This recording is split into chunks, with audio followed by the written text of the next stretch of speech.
एक बार एक गांव में कृष्णा नामक व्यक्ति रहता था। हर रोज वह दूध से घी बनाया करता था और अपने गांव के बाजार में बेचता था। यही थी उसकी रोजी रोटी कमाने का जरिया। अपने शुद्ध और मजेदार घी के लिए कृष्णा बहुत मशहूर था। घी ले लो, शुद्ध देसी गाय का घी ले लो, घी ले लो, घी ले लो। एक दिन एक मिठाई वाला सुंदर ने कृष्णा को बुलाया और 1 किलो घी के लिए मांगा। कृष्णा गया उसके पास।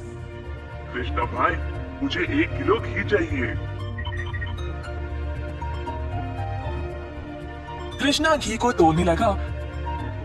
जब सुंदर ने देखा कि घी कितना शुद्ध था, तो वह अपने आप को रोक ही नहीं पाया। सुंदर ने और घी लेने का निर्णय लिया।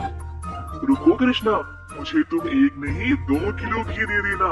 पता नहीं बाद में बचेगा या नहीं। तुम्हारा घी सबसे शुद्ध है और मुझे स्वादिष्ट मिठाई बनाने में मदद करता है। ओ बढ़िया जी, धन्यवाद सुंदर साहब। ये लो आपके 2 किलो घी।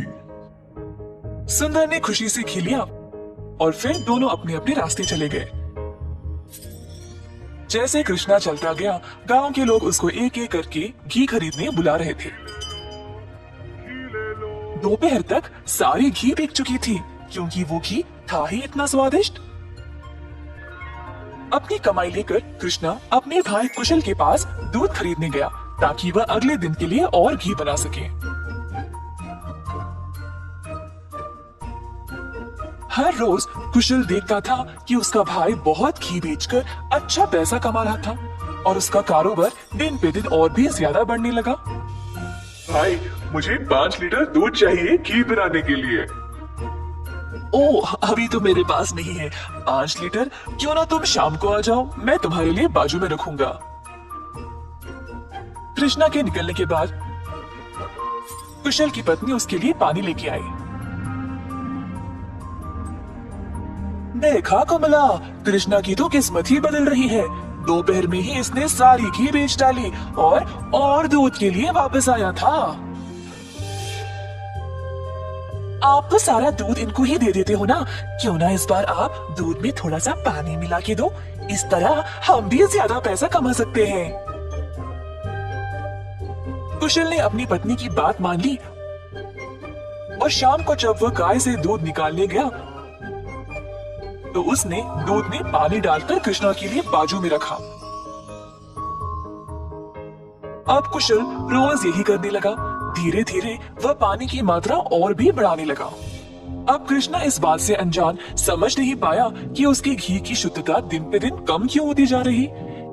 इस वजह से उसके बहुत सारे ग्राहक भी कम होते गए। अब कृष्णा दूध की गुणवत्ता को जांचना चाहता था, तो उसने दही जमाया। जब दही जमा, तो उसने ऊपर इतना सारा पानी देखा। शायद गाय की सेहत ठीक नहीं है, इसीलिए अच्छा दूध नहीं दे रही होगी। मैं कुशल को ये बात बोलता हूँ। जब कृष्णा कुशल के घर गया, तो उसने अपने भाई और उसकी पत्नी को दूध में पानी मिलाते हुए देख लिया। अब उसको समझ आ गया कि उसके घी की शुद्धता इतनी कम क्यों हो गई थी। ना जानते हुए कि वह क्या करे और बिना कुछ कहे कृष्णा वहां से निराश होकर चला गया। अब कृष्णा ने अपनी कमाई से 2 गाय खरीदे और खुद दूध निकालना शुरू किया।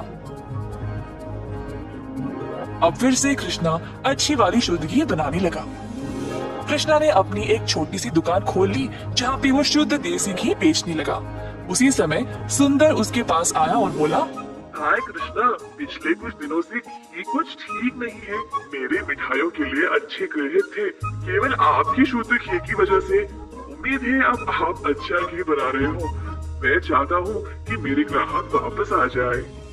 आप ये 2 गाय देख रहे हो, ये मैंने ही लाए हैं। आप खुद दूध निकाल ले। अब से मैं ही दूध निकाल रहा हूँ, तो आज से घी भी सबसे बढ़िया मिलेगी। जैसे दिन बीतते गए, अब कृष्णा से और लोग घी खरीदने लगे। कुछ ही दिनों में कृष्णा ने और गाय खरीदे। उसने कुछ नौकरों को अपनी दुकान पर काम पे भी लगाया, हाथ बटाने के लिए। अंततः कृष्णा काफी अमीर बन गया और ईमानदारी से अपना कारोबार चला रहा था। इसी दौरान कुशल, जिसने अपने ही भाई की प्रतिष्ठा को बर्बाद करने की कोशिश की, गांव में अपने मिलावटी दूध के लिए पकड़ा गया। अब कुशल दूध भी नहीं बेच पाया और जल्द नुकसान में पड़ गया। उसे समझ नहीं आया कि अब वह क्या करे। कुशल को अपनी गलती का एहसास हुआ और अपने भाई से माफी मांगने गया। उसने कृष्णा से भीख मांगी, माफी के लिए और नौकरी के लिए, ताकि वह अपने कर्जों को चुका सके। दयालु कृष्णा ने तुरंत अपने भाई को क्षमा कर दिया और गायों और कामगार की देखरेख के लिए काम दे दिया। इस कहानी से हम ये सीखते हैं कि दिल से माफी मांगने वाले को माफ कर देना चाहिए और हमेशा एक अच्छी प्रतिष्ठा रखनी चाहिए।